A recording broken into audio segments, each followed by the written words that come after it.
Good morning, good afternoon, good evening. Welcome to the next podcast brought to you by PM Powered, your consulting firm in project, program, and portfolio management. I'm Wanda Curley, your authority on project, program, and portfolio management. And today I'm going to be talking to you about IT projects that were successful in the U.S. government. Last week I talked about 3 of them that were successful, so today I want to take you to the next, get up to 11 of them. So here's number 4. Excuse me, I'm still getting over a cold. The federal government develops, collects, and stores massive quantities of data. You can only imagine that the federal government is doing all kinds of data. Well, when Obama came into power, he wanted to bring in transparency to the government. So he had created a portal to all of the different government sites, and it was called data.gov. And it was actually put together in 3 months, which to me seems incredible. So what happens is data.gov acts as a portal, as I mentioned, to federal agency data sources. The data sets are hosted by agency websites, not on data.gov. So data.gov is just a portal, as I mentioned. It's not actually onto the sites. But data.gov makes it easier for public to find, access, download, and analyze non-sensitive government data. So again, this is not classified data. It's not sensitive, including tools in a variety of formats. But the site, which is part of the Obama administration Open Government Initiative, established a precedent-setting model for putting the public's data in the hands of the public. So the project was called data.gov. The challenge was the incoming Obama administration wanted to put emphasis and did put emphasis on government's transparency, including the availability of government data wherever feasible. Such data would not only provide citizens more visibility into government affairs, but also could spawn new businesses around the repackaging of the data. The solution was data.gov, and it's a registry of government data, both in its raw machine-readable formats and as part of an online web application that can format search results for users. It establishes the baseline for agency data formats, as well as one-stop shopping for developers to find out what government data sets are available. Impact. What is the impact of this? Some people would think that, well, it really doesn't have any impact. Well, actually it does. The site was set up in less than 2 months. Can you believe that something was set up in less than 2 months by the government? And it was done by the Federal CIO Council in time to mark end of the 3rd month of the new administration. Thus far, the site has gotten more than 30 million hits. By now, I'm sure it's over 100 million because this is a little dated, and has been widely touted as a successful example of bringing transparency to government affairs. So that was a successful government project. And it just goes to show that there are successful government projects, but we don't hear about them as often as we hear about the debacles. So let's go to the next one.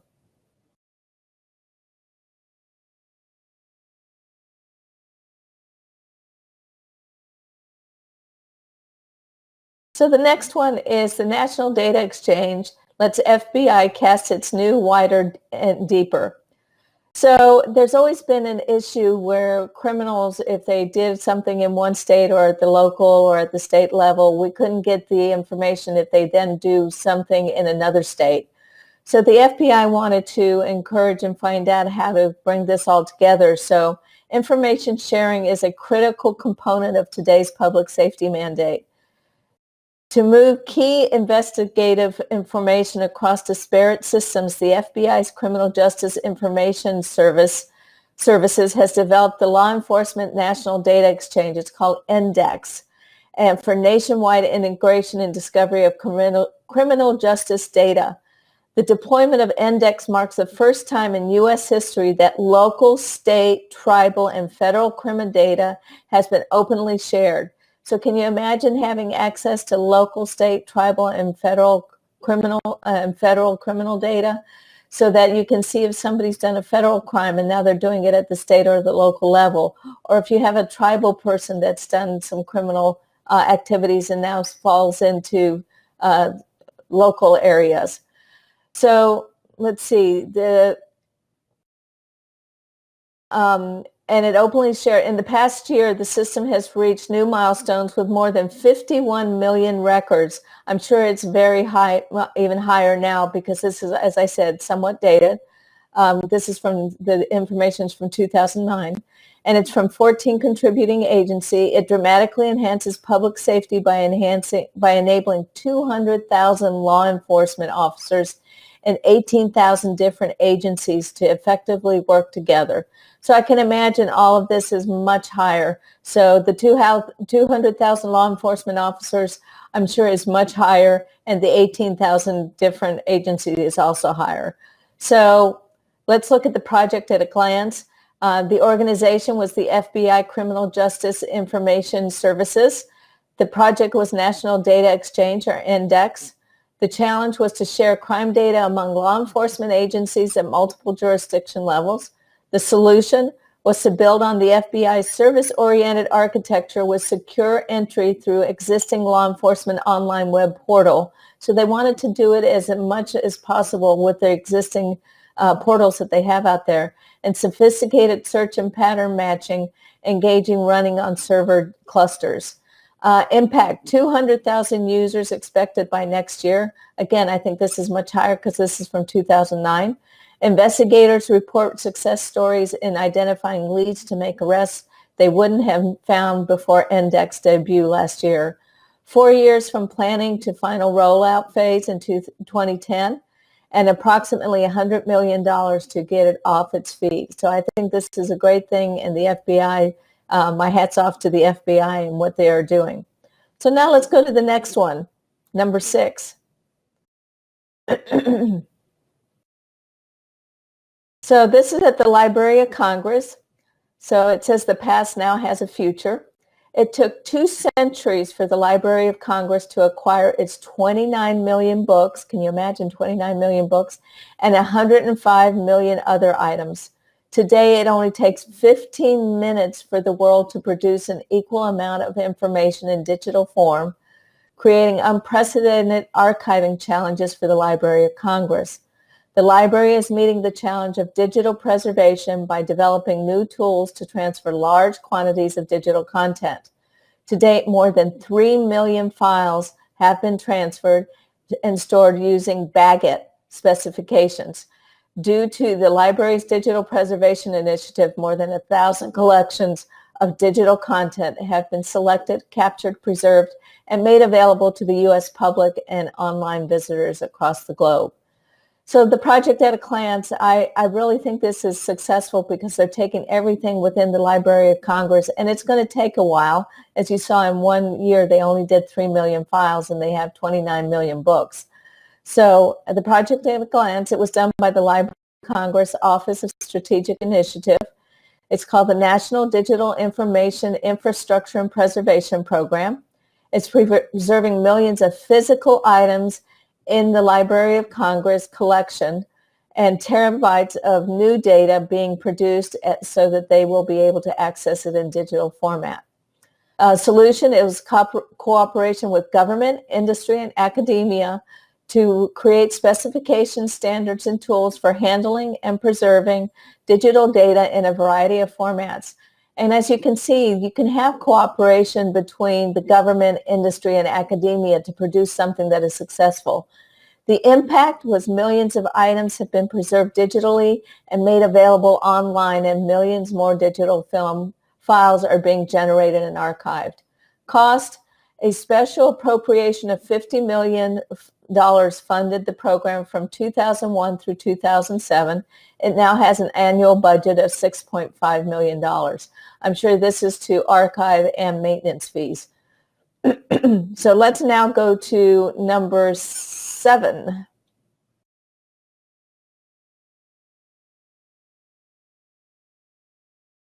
So number 7 is called Techipedia, helps DoD bring innovative ideas to light.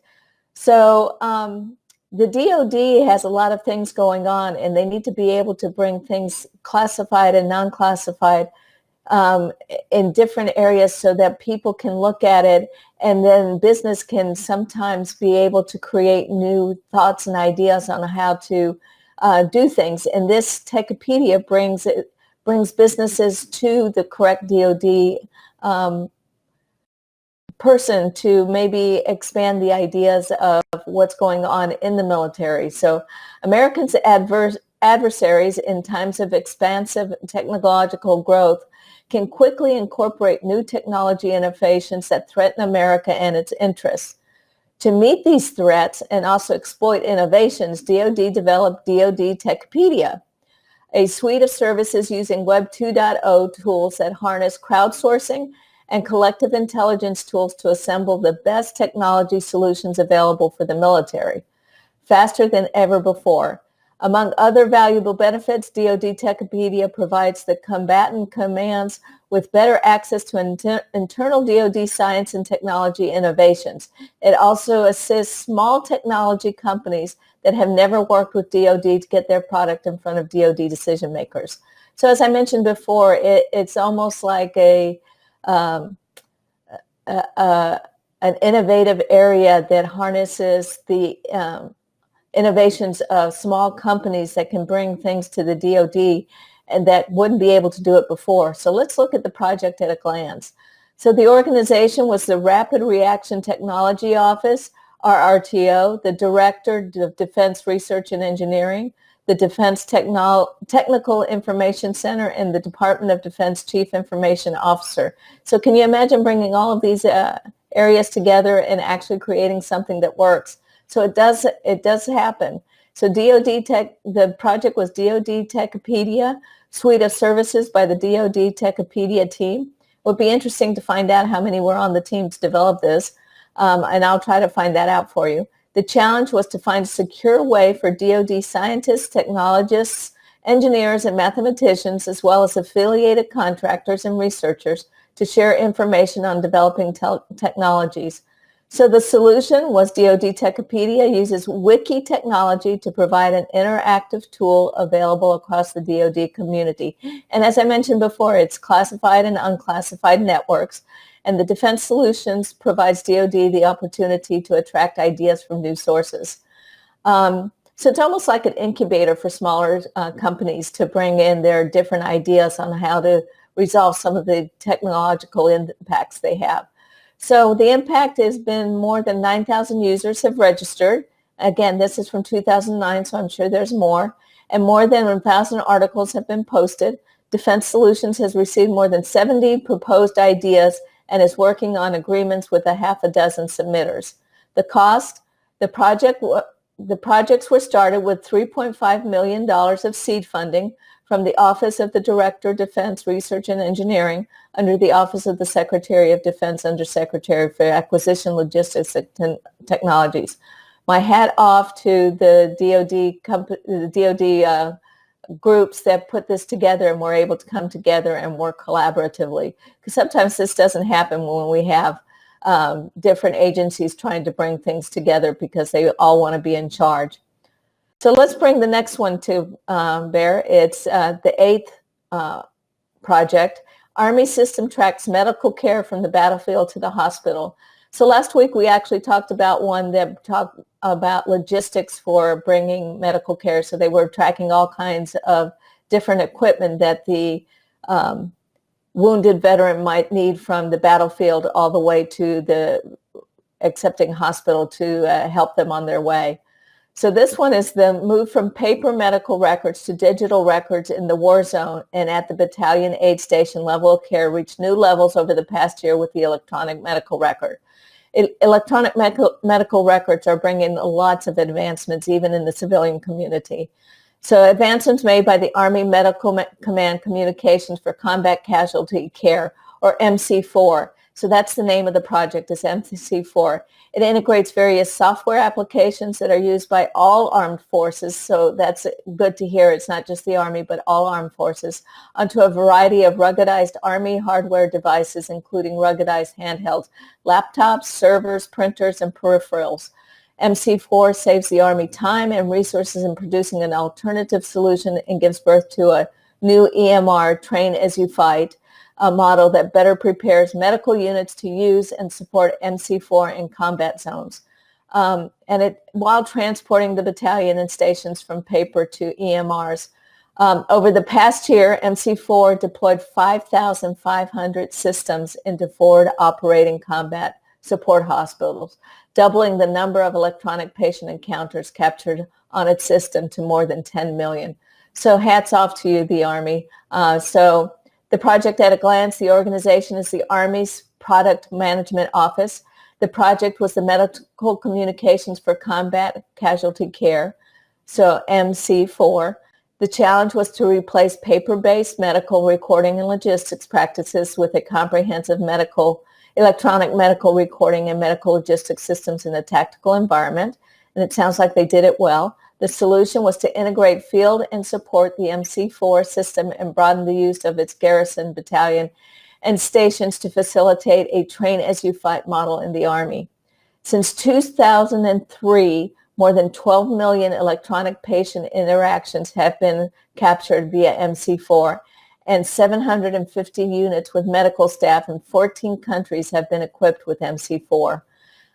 It was first fielded in 2003, and it has trained 40,000 people and fielded 30,000 systems. So that's an amazing accomplishment by the Army.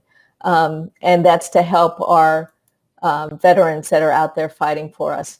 So my hat's off to them and helping all our soldiers and sailors. So let's now go to 9 and 10. And the reason this one is 9 and 10 is because it actually brought two systems together. So this is the state CBP Work Across Borders on Travel Credential Programs. So this was done by the State Department. So the first of the initiatives was the Western Hemisphere Travel Initiative requires U.S. and Canadian travelers to present a passport or other documents that denotes identity and citizenship when entering the United States. The goal was to facilitate entry for U.S. citizens and legitimate foreign visitors while strengthening U.S. border security. Standard documents enable the DHS to quickly and reliably identify a traveler. During the first week of June, more than 1.7 million vehicles and 2.5 million travelers were queried through the WHTI with response times of less than 2 seconds as a result of the CBP OIT's work. WHTI closed a key security gap mentioned in the 9/11 Commission when they did this. So with the WHTI program was further enhanced by the State Department, which in collaboration with the Department of Homeland Security developed two new identity documents, a credit card-sized passport card for American citizens and an enhanced border crossing card for Mexican nationals.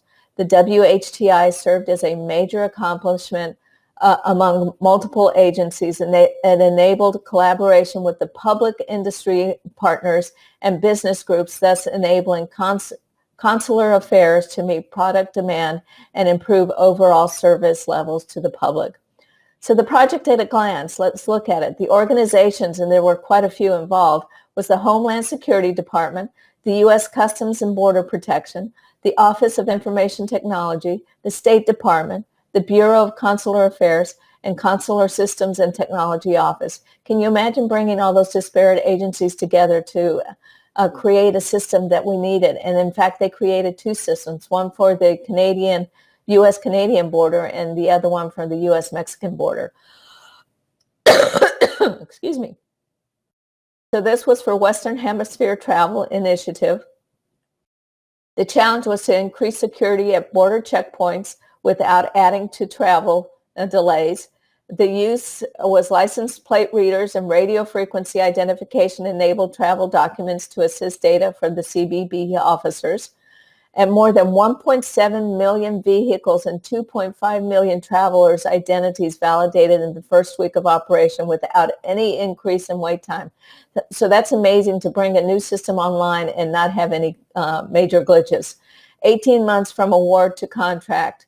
Some were actually implemented a little earlier. It was $352 million, which included previously committed air travel portion of this system.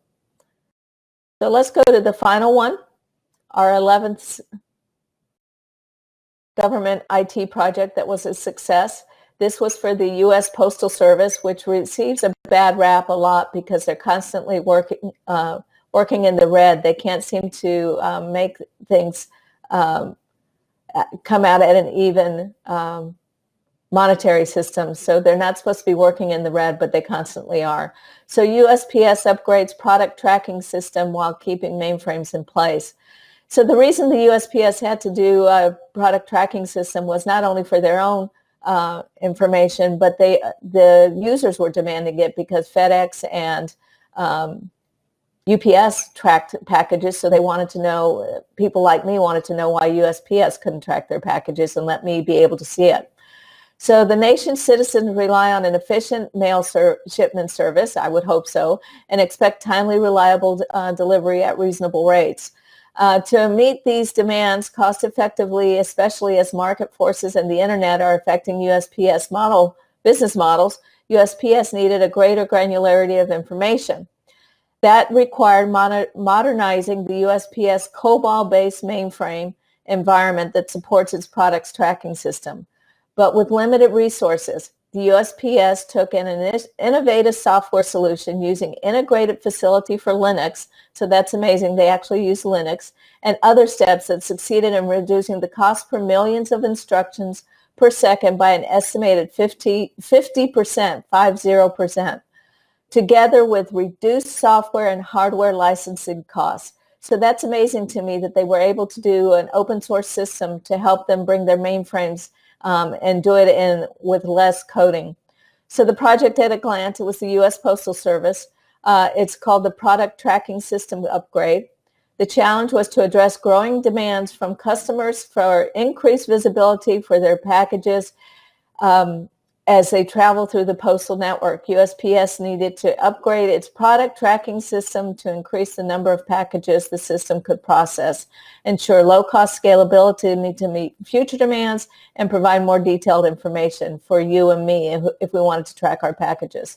Solution: after considering several options, including replacing or rewriting the application, IT chose to deploy portions of the product tracking system on Linux, running the COBOL application through modernization software, which minimized the amount of code modifications required.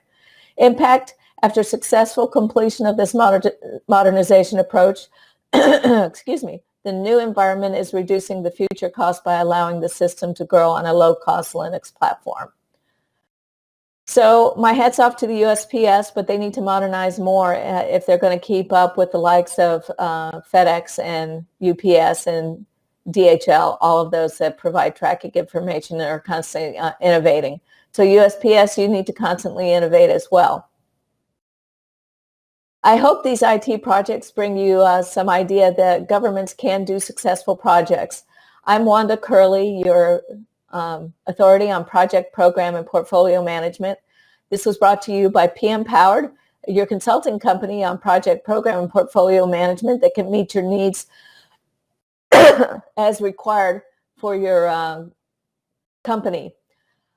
Please go to PM Current and follow me on LinkedIn, YouTube, Facebook, and Twitter. I'd love to have you following me and seeing all of my podcasts and not missing a one of them, and go out to those ones that you have missed. If you worked on any of these projects, I would love to hear from you and bring you on to a podcast so we could have a discussion on what worked well, what didn't work well. Please send me an email at wanda@pmpowered.com. It's been great talking to you this week. Have a blessed week, and I'll see you next Monday.